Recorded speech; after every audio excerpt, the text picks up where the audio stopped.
Hello বন্ধুরা, আসসালামু আলাইকুম। Welcome to my channel Afroza শখের রান্নাঘর। ভিউয়ার্স, কেমন আছো সবাই? আমি আজকে নতুন একটি খাবার নিয়ে হাজির হয়েছি, করলা ফ্রাই। এই করলা ফ্রাই খেতে কিন্তু দুর্দান্ত হয়। যারা করলা তিতার জন্য বা তিতার ভয়ে খেতে চায় না বা খায় না, তাদের যদি এই করলা ফ্রাইটা করে দেওয়া যায়, তারা একবার না বারবার খেতে চাইবে।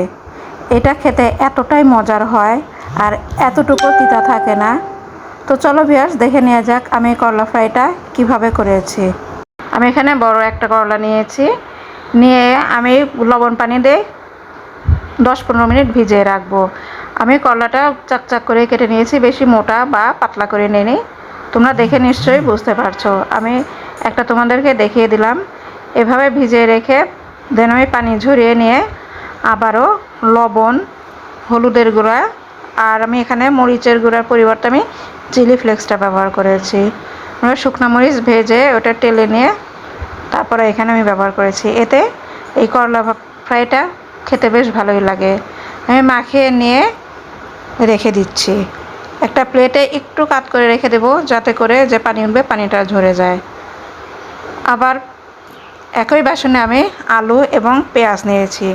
পেঁয়াজগুলো আমি কেটে চাকচাক করে কেটে পানির মধ্যে ভিজিয়ে রেখেছিলাম। এতে করে পেঁয়াজের রিংগুলো ছাড়তে খুব সুবিধা হয়। আলু চাকচাক করে নিয়েছি। আমি একইভাবে লবণ, মরিচ এবং হলুদের গুঁড়া দিয়ে মাখিয়ে নিব। ভালোভাবে মাখিয়ে এটা রেখে দিব। আমি করলাটা যে মাখিয়ে রেখেছিলাম, এখন আমি এখানে দিয়ে দিচ্ছি আটা। আমরা যে সাধারণত রুটি খাই, সেই আটাটা আমি এখানে দিয়েছি। দিয়ে খুব সুন্দর করে কোট করে নেব আটা। আর দিয়েছি কিছুটা কর্নফ্লাওয়ার দিয়ে আমি খুব ভালোভাবে এটা একদম ড্রাই বা শুকনা শুকনা করে আটাটা আমি মাখিয়ে নেব। এখন আমি ডুবো তেলে এগুলোকে ভেজে নিচ্ছি। আটা এবং কর্নফ্লাওয়ার দিয়ে খুব ভালোভাবে কিন্তু এটাকে মুড়িয়ে নিতে হবে, অবশ্যই শুকনা আটা। আমি এটা মিডিয়াম টু লো ফ্লেমে রেখে ভেজে নেব, কারণ হাই হিটে রাখলে জিনিসটা পুড়ে যাবে, খেতে ভালো লাগবে না।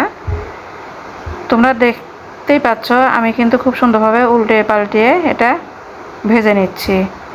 এটা ভাজা হয়ে গিয়েছে, এখন আমি এগুলোকে উঠিয়ে নেব। এটা খেতে এতই মজা হয়, আমি কিন্তু আগেও বলেছি, আবারও বলছি, এটাতে কোনো রকম কোনো তিতা থাকে না। যারা কোনো দিন তিতার ভয়ে করলা ভাজি বা করলার কোনো কিছু খায়নি, এটা খেলে কিন্তু তারা বারবার খেতে চাইবে। আমি এইভাবে করলা ভেজে উঠিয়ে নিয়ে একইভাবে আমি আলুগুলো ভেজে নেব। করলাটা ভাজা হয়ে গিয়েছে, এখন আমি আলু ভেজে নিচ্ছি। আলুটাও আমি সেম প্রসেসেই আটা এবং কর্নফ্লাওয়ার দিয়ে মুড়িয়ে নিয়েছি। করলা যেভাবে ভেজে নিয়েছি, আলু এবং পেঁয়াজগুলো আমি একইভাবে ভেজে নেব আটা এবং কর্নফ্লাওয়ার দিয়ে। আমি পেঁয়াজ ভাজাটুকু দেখাতে পারিনি, ওটুকু আমি স্কিপ করে গিয়েছি। হয়ে গেল করলা ফ্রাই, করলা এবং পটেটো ফ্রাই। এই জিনিসটা ভাত বা পোলাওর সঙ্গে খেতে তো দুর্দান্ত লাগে। তোমরা অবশ্যই বাসায় এভাবে ট্রাই করে দেখবে। তো কেমন লাগলো তোমাদের? তোমরা অবশ্যই লাইক কমেন্ট করে জানাবে আর আমার ভিডিওটি শেয়ার করে দেবে। আর হ্যাঁ, অবশ্যই পাশের বেল আইকনটি বাজিয়ে দেবে, যাতে করে আমার রান্নার প্রতিটি ভিডিও নোটিফিকেশনে তোমরা পেয়ে যাও। আর তোমাদের কাছে রিকোয়েস্ট, তোমরা সবসময় পাশে থাকবে, সাথে থাকবে। আর যারা নতুন, তারা আমার চ্যানেলটাকে সাবস্ক্রাইব করে দেবে। আল্লাহ হাফেজ।